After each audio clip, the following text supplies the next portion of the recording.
Hi my country people, how una dey? Na newspaper review tori I bring una from Naija and all over the world. My name na Omogbemisola.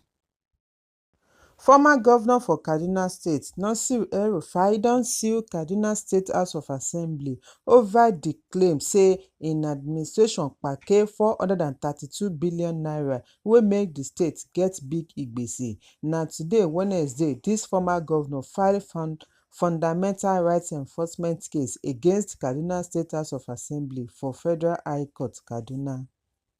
El-Rufai show face come file di case by imself as e accuse di committee say dem deny am fair hearing. Media aide to El-Rufai, Muyiwa Adeleke, carry dis one come out inside di post on X handle. Di lawsuit wey El-Rufai lawyer Abdulhakeem Mustapha file contest di Kaduna Assembly Committee report wey accuse El-Rufai of corruption. El-Rufai ask make court declare say di report of di ad hoc committee on investigation of loans, financial transactions, contractual liabilities and other related matters of the government of Kaduna State from May 29, 2015 to May 29, 2023 as ratified by the Kaduna State House of Assembly is unconstitutional and therefore null and void. The chairman of the ad hoc committee, Henry Zakaria, say the loan dem secure during El-Rufai tenure no get proper procedure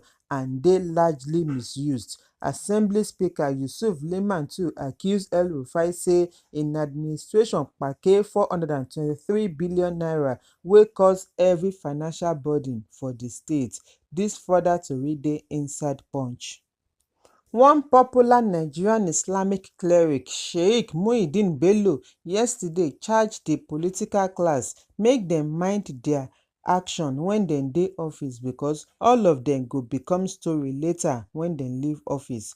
E also tok say Nigerian politicians no need much but dem no dey satisfied with wetin dem get and dem no get fear of God. Dis cleric give dis advice during di 4 years remembrance of late former governor of Oyo State, Abiola Ajimobi, wey happen for im residence for Ibadan. Bello further advise make politicians live life wey go speak better about dem, urging dem to use di opportunity of di gathering to unite di political family of di Ajimobi family and All Progressive Congress of di state. E say without unity, to carry on Ajimobi legacies no go dey easy. Dis further tori dey inside Punch. Police for Jigawa State don arrest 22-year-old Mohammed Mother from Bautu village, Ringin local government area, on top allegations to kidnap 2 persons. Tok-tok for police DSP Lawan Shizu Adam tok dis one inside statement.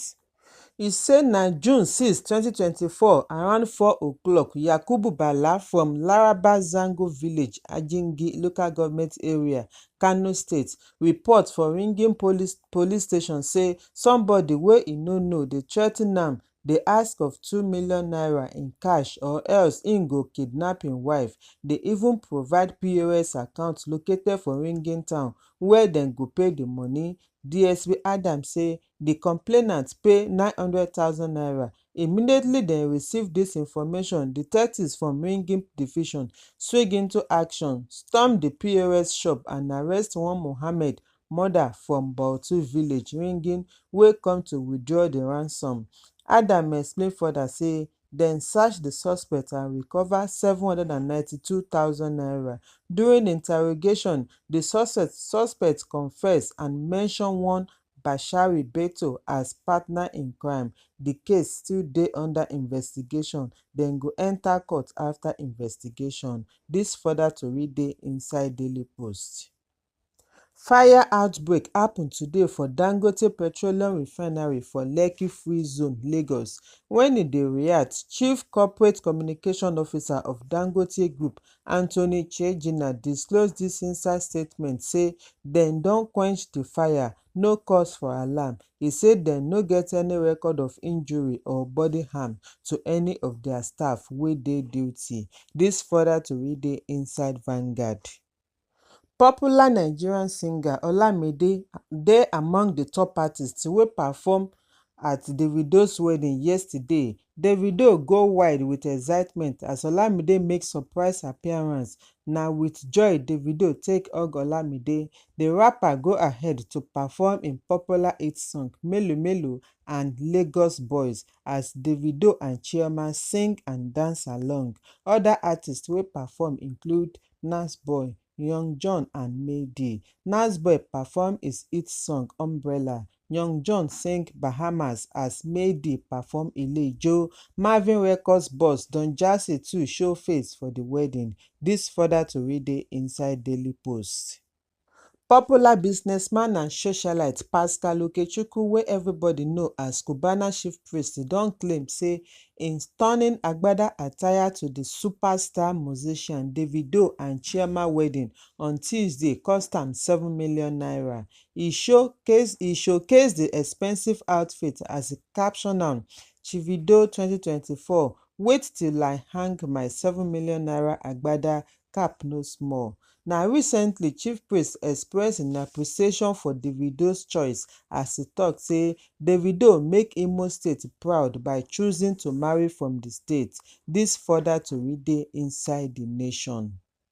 If una gbadun dis tori, make una help me subscribe, like, share and comment so dat we go dey notify una as other tori dey shele.